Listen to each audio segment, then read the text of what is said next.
All right. Shannon, thanks for coming. So what is top of mind? What are you really interested in right now? I'm interested in some of the larger challenges that are facing the broader world of environmental monitoring, and especially around open data and open hardware for environmental monitoring. So I think we collectively, as a broader field or landscape of people, ecosystem of people, have done a really great job innovating over the years around building new environmental monitoring tools, and getting them into the hands of communities and other educational users, for instance. But along the way, I think we've seen some gaps and cracks that have opened up, and then how that data is used and how useful it can be for different purposes. So I'm very interested, is there a clearer route for environmental data that's collected by communities to be used in local decision making? Or is there a way that we can think more broadly about how public commentary can incorporate many more voices than it already does? It's interesting. So because your background, I think, is different than a lot of, I would say, environmental scientists or environmental engineers, and that you come at this from the community angle. Yeah. Right? All your work with Public Lab and the projects you guys have undertaken have always, and I really admire this, been community centric. Right? You're not trying to state the question that you're interested in. You're trying to find the questions that the community is trying to answer. So from that perspective, what were some of the problems that you saw starting to emerge? Mm-hmm. So I think there's a plethora. Back about 10 years ago, when we were starting Public Lab, we were very early in the space of open hardware, and we did a substantial amount to kind of bring that into the realm of community science and environmental monitoring. But along the way, there's kind of been things such as integrated documentation systems, or at least kind of cross communication, that we may not, and we meaning like the entire ecosystem, have not prioritized. So there's things within the open hardware world. There's also, with the massive amount of environmental rollbacks that we're experiencing, I think there is even less of an ability for community data to influence decision making, especially at the EPA level or the federal government level. So really thinking about like how do we build easier data flows between communities and local or regional entities. How do we get people, more integrated into decisions rather than just having, policies handed down to them and they're expected to kind of live by them. So those are all it's the kind of policy, regulatory, enforcement space that I've become very interested in. Whereas I think a lot of my work previously was more in the engagement space, thinking about education and some of the other activities like media campaigning, etc. Mm-hmm. So you've been in the open hardware space as long as I have. So it's been 10 years maybe Wow. we've been doing this. So what's the verdict on open hardware? Like what grade do you give the first 10 years?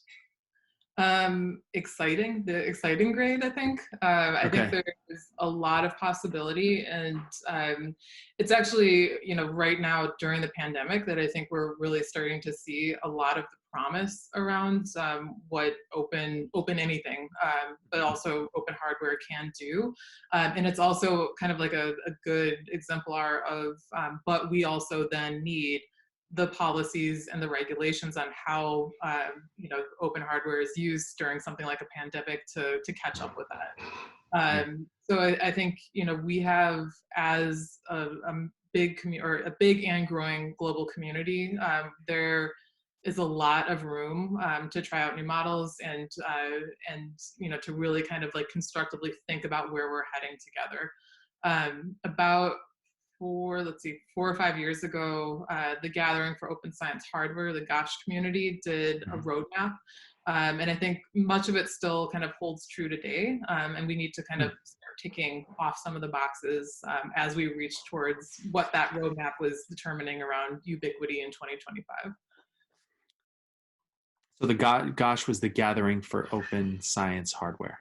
So Mhm. this became kind of a niche, I would say, of, well, not a niche, but like a segment of the open hardware community.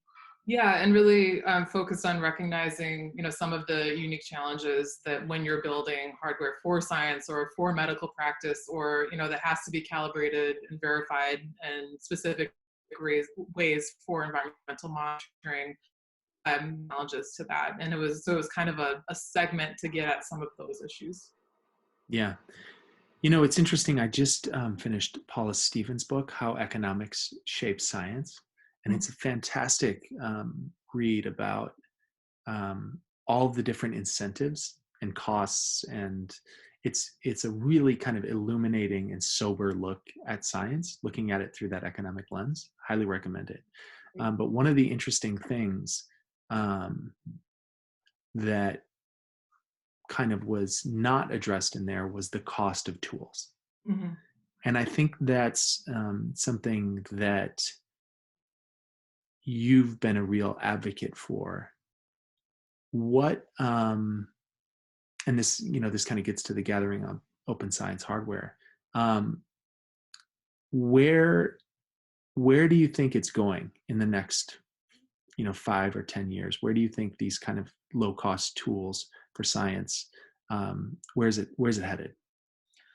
I mean, I think that people are seeing the promise in them, not only in terms of driving the price point down, but also in collaborative models of how Yeah. we can, kind of.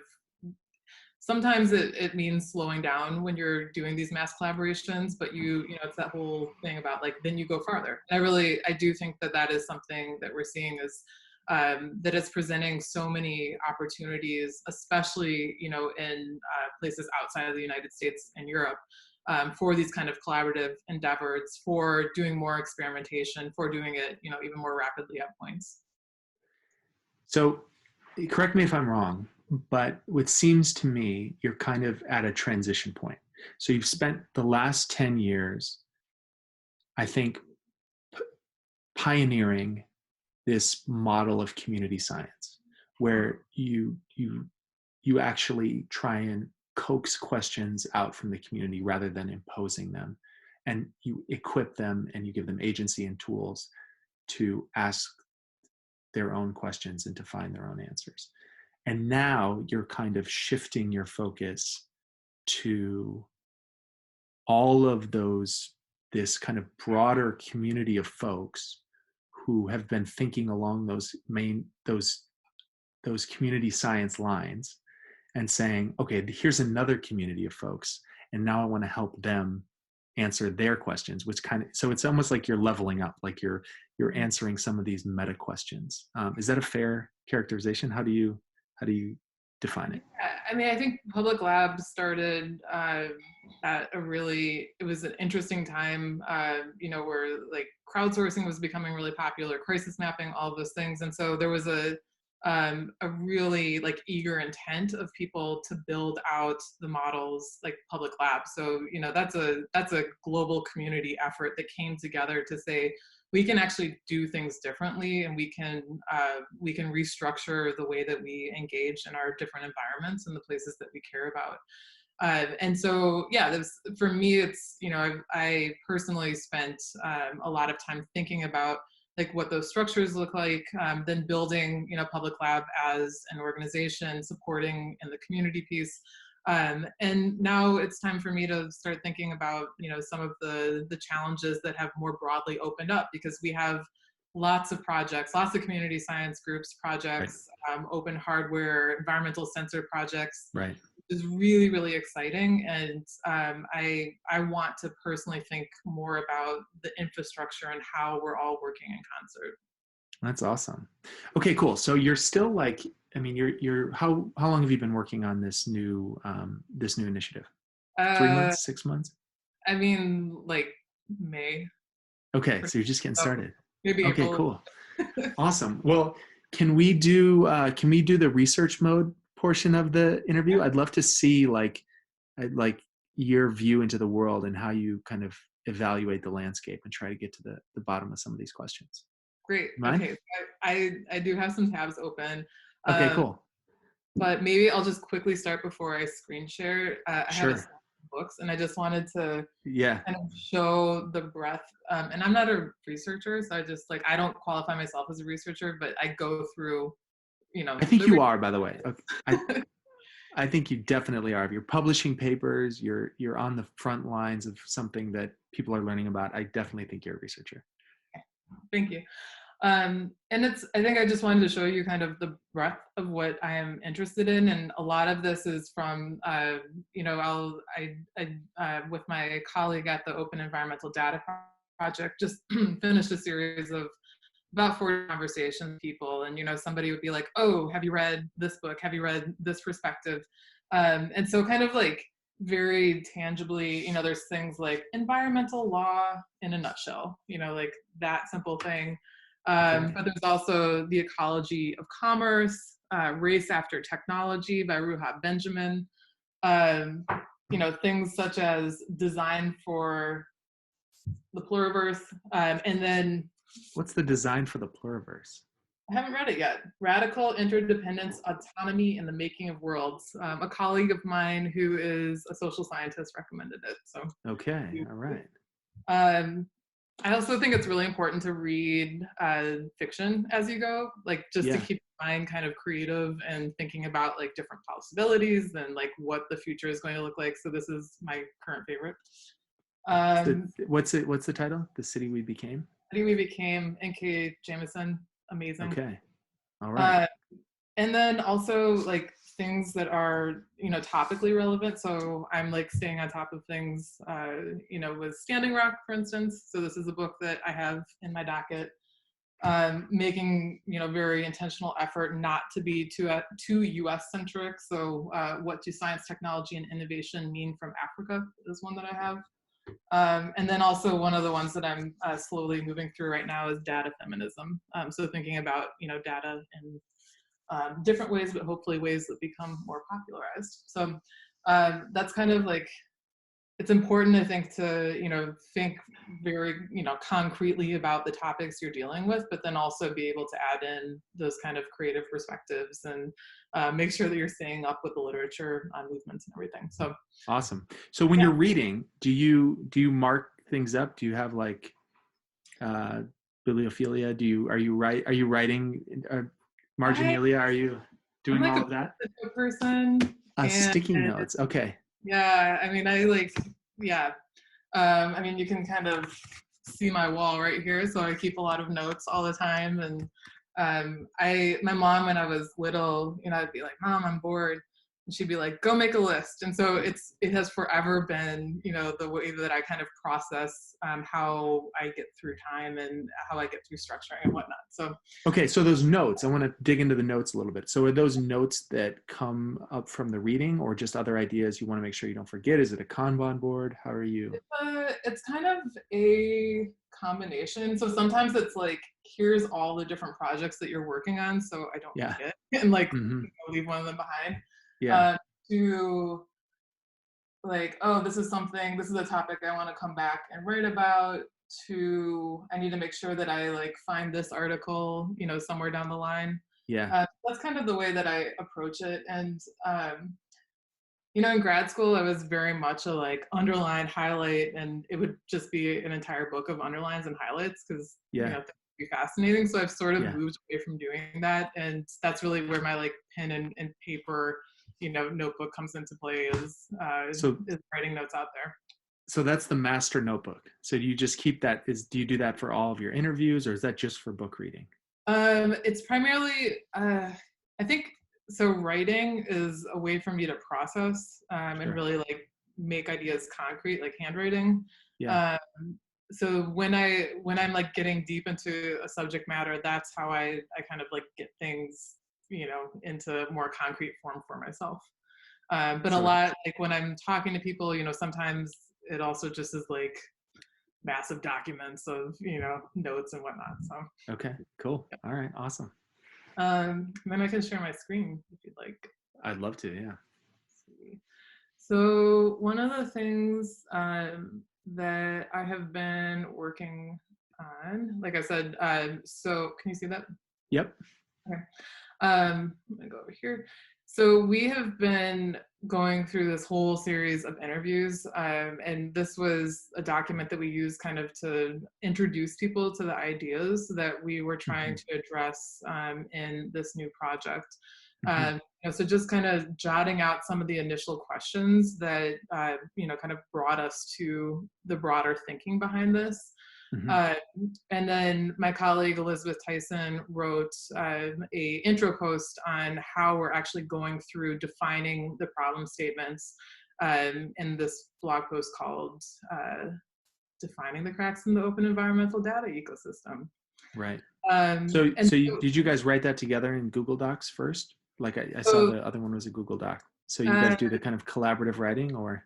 Yeah, so what our goal is, it was a personal thing of mine coming out of many years of not having time to like write and think about things, but that way we would each try to individually get out a piece of writing around this topic once a month, and we've kind of been holding to that. But we're actually, with the interviews that we're doing that are coming out of this problem definition statement, we're doing a collaborative series that we're going to release kind of one problem area at a time beginning next Monday. Cool. So it's looking at things ranging from funding to incentives to policy, law, all of those kind of broad topics. Oh my gosh, I'm excited for it. And these are problem statements. So you're kind of working in public saying, these are the issues we're going to be diving into. Or do you have like actual plans for them? Yeah, there's too many issues for us to, jump in on. So one of the things that we have been thinking a lot about is how we can potentially apply the idea of data trusts to the environmental space. So we actually spent a couple of hours this morning really like going through some of the questions of what that looks like and thinking about governance and like what the actual structure is. So some of the research and reading that we've been doing has come out of the Open Data Institute. There's a really amazing woman, Anouk, who I think is a fellow at Mozilla, but she's at Mozilla, who's been writing a lot of great pieces on data trusts more broadly. So they come, kind of more from the medical health field. I think there's a lot of grounding for them there. And so our goal is to see, like, can we apply this kind of model to environmental scenarios? Cool. Wait, I gotta move my screen down. So the medical space, interesting. So you're kind of looking to adjacent. Space, yeah, interesting. Yep. Let's see, what is this? So more, kind of deep diving into some of the different models, and I think challenges also, and there's challenges not only in the technical space, but also in the kind of like how human governance comes about, basically. Have been thinking about some of these much larger projects around digital ecosystems and digital products that are coming from groups such as the United Nations Environment Project, how these kinds of more like community level localized trust-based models might fit into a model like this. So that's kind of like a higher level, right? This is coming from the UN, this kind of data framework. Yep. Yeah, cool. So we're trying to be very, conscious of, like, there are other environmental data products out there. So what is the fit, and what haven't we solved for yet that we can potentially, break off and do something about? So yeah, cool. And then, just spending a lot of time writing about some of my work and some of the things that I was thinking about when I was with Public Lab. So this the environmental data maze blog, that's something that I'm trying to do every day, is block off 2 hours to write and to catch up and read and just like have time to intentionally think, which I didn't for the last decade. Yeah. Uh, so yeah, so some new things that are coming out of this. And then I have a question about your writing. So when do you do it? Do you do it in the morning? Do you do it late at night? Do you have a yeah, time that you do your writing? I'm a morning person for sure. Okay. So I'm not a coffee drinker. I'm freshest, I know, between like 7 and probably 11.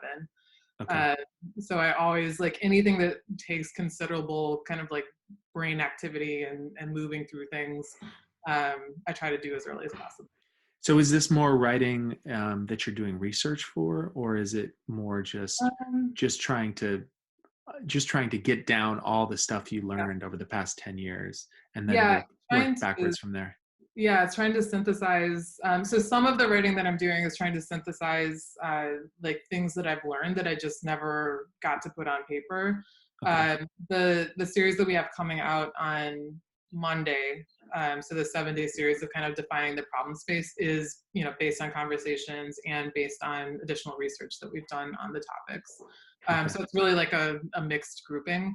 And I'm also, I'm somebody who I want to do. I'm not an academic, and Yeah. so I'm very intentional about like, okay, I'm getting it out there, and then I'm going to do something about it. So like, Well, I'm really excited to say, okay, here's the problems, we've started defining them, and now like, what's the next thing we're going to be working on, which is potentially this environmental data trust model as one segment of it. what's so cool is, there's a handful of folks I know like you who are working and these kind of like, I don't know if parascience is the right role, but you're working on science, in science, Mhm. um, but you're not motivated by publishing papers, which is what 99% of scientists are motivated by. And I think that you kind of you just said that you're not in academia, so you're not motivated by that. I think that's a really important note, that your goal is to actually affect a thing in the world. It's not just to gather some citations. I think Yeah, that's interesting. yeah. I mean, maybe I could be a researcher or spend time, focused on writing papers, but I really, I want my work to be impactful to people, and not to say that papers are not, because Oh, of totally, they knowledge are. Yeah. and whatnot, but I just have always focused on, like, okay, so now what do we do about it, and what's the Right. solution, and like, let's move into that piece of it. So who do you think your audience is, if you had to say that, if you had to kind of define them? I was actually just asked this question yesterday, and it was like, I started kind of at the community level, and I was like, well, but it's also, it's government at many different levels. It's Yeah. scientists, it's social scientists, it's potentially the private industry that is participating in making environmental sensors. I think Yeah. there's so many kind of like cross sector things that could come from this. So I I know who I'm that's committed to. Yeah. Yeah, no, that's fair. And what's interesting about that is I'm kind of, I work with SOFAR and ocean sensors and technology. I did read that UN piece Mhm. and that David Jensen wrote, and I thought, wow, this is fantastic. This is like a good overview of some of these ideas, and I'm glad the UN is thinking about this. But the interesting part about that is, I thought I'm the perfect audience for that message that he's got, which is I'm developing tools and technologies, and I don't actually see any way to interact with this group. Like, Mhm. it's really a trick for me to figure out, like, okay, well, this is all, I agree with this, Mhm. but so what? Like, how do we participate in that? And I think, Yeah. you talk about filling the gaps. I think I'm glad you're reading that, because what I hope from this work is that you actually connect the dots, right? Like, you take those bigger ideas, which we're all working towards and we all agree, we all kind of hope for, and connect them to the people who are actually working on it. Because right now they don't feel accessible. So anyways, for what it's worth. Yeah, and I think when you frame it that way, I think in writing things, my intent is really like okay, how can we do better? Like, how can we all collectively move towards doing better in the work that we're doing? And that's, to that extent, then that's talking to scientists, and that's talking to government agencies, and you know, trying to kind of like give reframings to people on things that they've been working and thinking about. Cool. Sounds great. Um, yeah, and then just one last screen to share. So we are right now working on a series of, or a blog series called The Anatomy of Environmental Decision Making.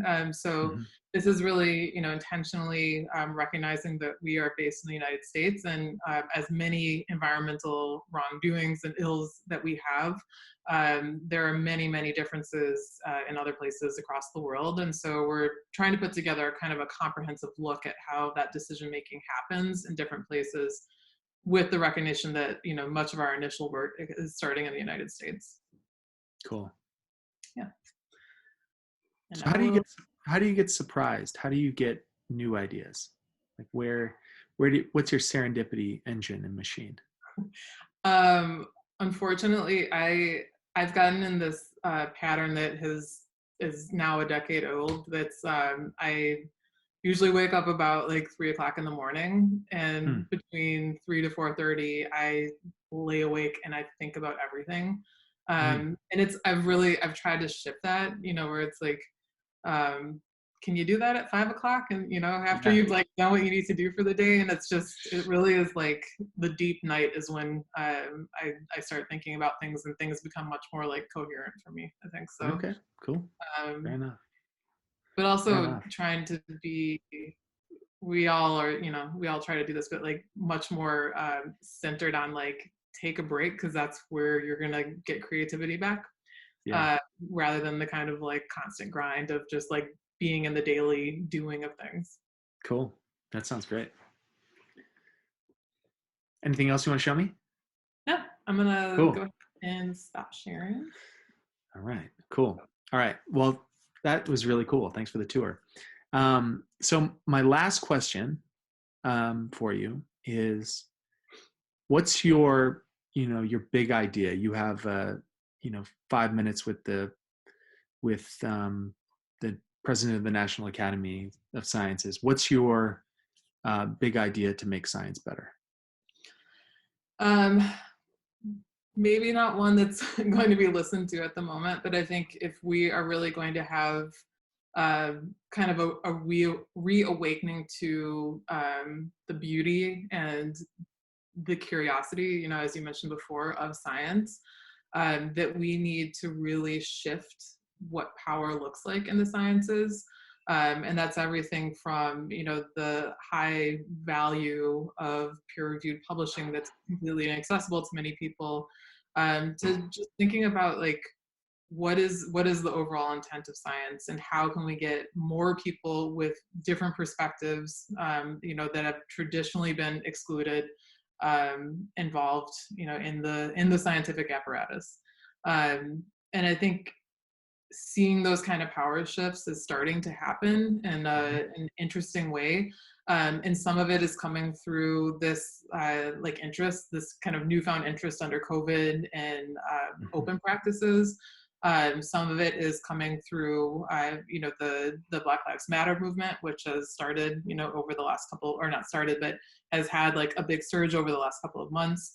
Mm-hmm. And I hope to see some kind of like intentional changes happen, so that there are way more voices represented than what we currently have, because that's like where the beauty is going to lie, and how science kind of grows and develops going forward.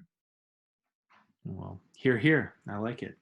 Cool. Well, thank you so much for everything, for the tour and the insight and the notes. I learned a lot. I'm going to be reading the books. I really appreciate those recommendations. So Right. thanks so much for participating. Yeah, thanks for having me. Yeah.